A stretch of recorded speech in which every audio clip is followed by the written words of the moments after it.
Hey, what is good? What is good? What is good, beautiful people? Of course, you know who I be. Good Doc, Dr. Mike TV. Back again, once again. Instant classic in the making.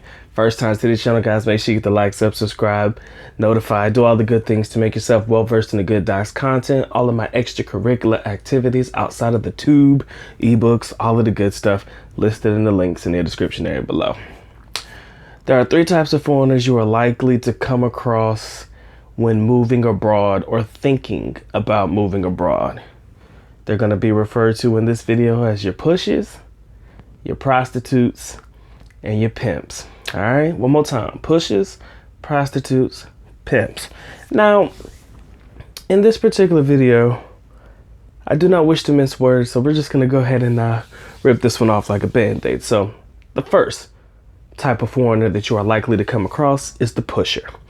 Now, you're likely to be introduced to the pusher through like YouTube videos and things of that nature. These are the guys that give you the absolute worst case scenario, or they just push you over the edge of wanting to go abroad. They make it seem like the United States is about to fucking blow up, or your home country is about to blow up, and the only other place for you is abroad.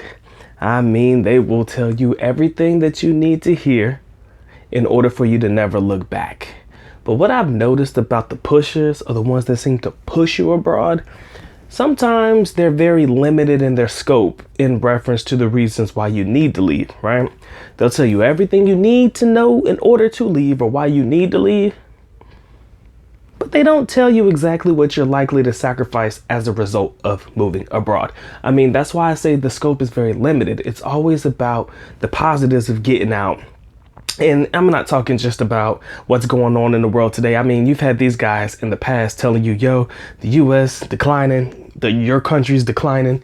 You need to get the heck out while you can. You've had these guys say these types of rhetorics before. All right. And I love it. I do. Like I said, you're likely to come across these particular gentlemen on the tube and places like that, or blog posts or stuff like that. But there's never really a talking point about the sacrifices that you're likely to have to make as a result. There is better money that is made within the country sometimes, and I'm not saying that you can't make money online. I'm just saying that for the most part, it's not as easy as people think. Getting a job on Upwork and Fiverr and doing data entry or answering emails for $15 an hour or something like that, those types of jobs are few and far between because A, they're very limited in their skill sets, as in just about anybody and everybody can do it. And once a person finds somebody that they know can do that job, they're not going to want to replace that person. So they're going to stick to who they know and what they know. So you've got to go through the process of trying to build a rapport and all of this good stuff. Like I said, if you're looking to move abroad and you don't have any, finances to really support yourself in the moment to move abroad, you got to think about all these things, which is why I say your pushers, although their hearts are likely in the right place, because the way that they see the country going, whatever country you may live in, is just not, suitable for them, and they think it's not suitable for anybody. What they will do is they will not necessarily talk about the struggles that you could potentially go through while you're rushing or pushing yourself to go abroad. Again, nothing but love for my kinfolk and my skinfolk, but I'm all about going abroad, and I will always tell you about that. But I also want to give you guys your pros and cons. All right. And I think that, that's just the way that it needs to be. All right. So moving on to numero tatlo, your prostitutes. Ah, Lord, the prostitute foreigner. These are the types of guys that will damn near try to sell you on anything.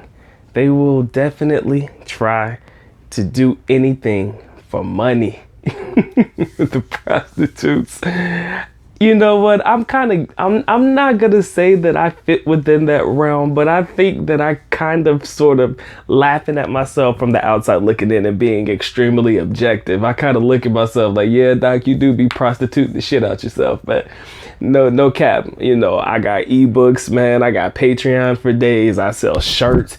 You can't see the shirt, but you know, I got product, I got merch. I would, you know, I guess I would probably be more of your prostitute type of foreigner. Selling, doing anything to get money, but it's not necessarily doing anything to get money, but doing something that I feel will provide value. Because YouTube is free and because videos are free, yes, I do have products that I have for sale. Doesn't mean that people have to go buy it, but you do have those types of foreigners that would do anything for money. But these are the types of foreigners that don't mind parading certain young ladies in their videos for the views and shit. What do I know? Just a young foreigner that's willing to die on the sword for his own damn channel. I mean, like I said, if it works, right? But the ones that'll do anything for the money, you know them when you see them, all right? And that goes without saying. Look, if there's money to be made and they can make it, who am I to say anything about it, all right? And that's how I would define your prostitutes. The Mr. Do anything for the cash, man. Mr. Do anything to get that check. Not necessarily just a YouTube check, but maybe they'll have types of services that are offered offline. I don't know. Maybe they have an OnlyFans. I don't know. Whatever. But these are the guys that are abroad that would do anything for money. So in order to, you know, basically finance their lifestyle abroad, you'll find these types of guys. But what you'll also notice about the Mr. Do anything for money, the prostitute types, there is pretty much no limits to what they'll do to finance their lifestyle abroad. All right. I feel like that goes without saying, but that's one of the ones that I honestly feel I fit within that realm to an extent, but I try to at least try to provide something of some value in the midst of, but yeah, those types of guys are definitely the ones that you're likely to come across as well. And I say that because what they'll do is they'll try to sell you on a course or a book, myself included, which is why I laugh when I say that shit. But again, it is what it is, man. If you provide so much content for free, you know what I'm saying? If you do have a product that you do have that is for sale, again, you still have the option whether to buy it or not, but I would be remiss not to at least offer it to you. You feel me? So linked in the description area below, Patreon, all that good shit, whatever. Okay. Anyways, the last one I want to talk about. Is the pimps, man. The pimps. The one thing about the pimps is the pimps will try to sell you on a dream. They will try to paint the most positive image of whatever country they are in order to get your ass there. And a lot like your pushers, they will fail to give you the downside of what's going on in said country. Their scope is always limited to the positive. They never really want to give you the negative, right? So when you actually get to the country, I mean, you can watch videos from other people, Philippines, wherever you're going. This is just abroad in general. You can always do your own due diligence and watch these videos to see if it's suitable for you or not. But sometimes you have guys who use very interesting tactics to get your attention. Like I said, could be use of women, whatever it may be. But these types of guys, they have limiting scopes on what they choose to tell foreigners about the negative side of certain videos or the negative side of certain aspects of that country.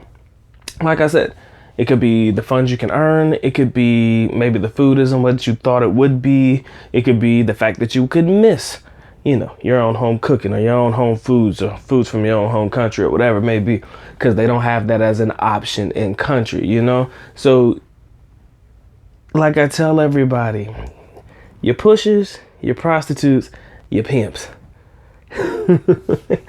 you're going to come across these guys. All right. And instead of, I feel like you will come across these guys abroad, but you'll probably first be introduced to these types of foreigners on the tube. So rather than saying pushers, prostitutes, and pimps, the foreigners you are likely to come across living abroad, we'll say that these are the types of guys you're likely to come across on the tube. All right. So that's just my quick video, man. I hope you guys enjoyed it. Hope you guys had some entertainment out of it. I hope you guys got some information out of it. I want you guys to always be willing to do your own due diligence, okay? That's my biggest fear. My biggest fear about a lot of people who try to enjoy the Good Docs content, and if you do, get the likes up on the video. My biggest fear is that you won't do your own due diligence. I appreciate those that reach out to me in email and ask me questions. You know, especially more specifically about the Philippines, because that's where I spent the majority of my time. But I also want you guys to be able to not necessarily stop there with everything that I say, but see what other people have to say. See if you can find a way to draw your own conclusions, you know, because I feel like when you're able to draw your own conclusions, y'all can't come back and blame Doc in case some shit goes wrong. I often tell people, look, my experiences are likely to differ from yours. So everything that I say, you got to take it sometimes with a grain of salt. My biggest fear is that somebody going to come back to me, or somebody going to say, Doc, well, Doc, you said this. Well, Doc, you said that. And I'm like, did you at least look into it before you did it? Or did you just jump off a cliff and say, hey, Doc said it, man, so I got to roll with it? Just because Doc said it. So Doc's has got to be right? Hopefully. Trust me, I wish that I could be right 100% of the time. But again, how your situations differ from mine, you know, is left to be seen, or something that is to be desired. So I just made this video for fun, man. Hope you guys enjoyed it. Hope you guys had some fun with it. I did. So you know what time it is. It's time for the Good Doc to go and get to getting, man. So with that being said, Good Doc is officially out. At least Nako about 11, which means I'm going now. Bye-bye. As always, love you guys. Sincerely do. Mahal kita. Mabuhay. Peace.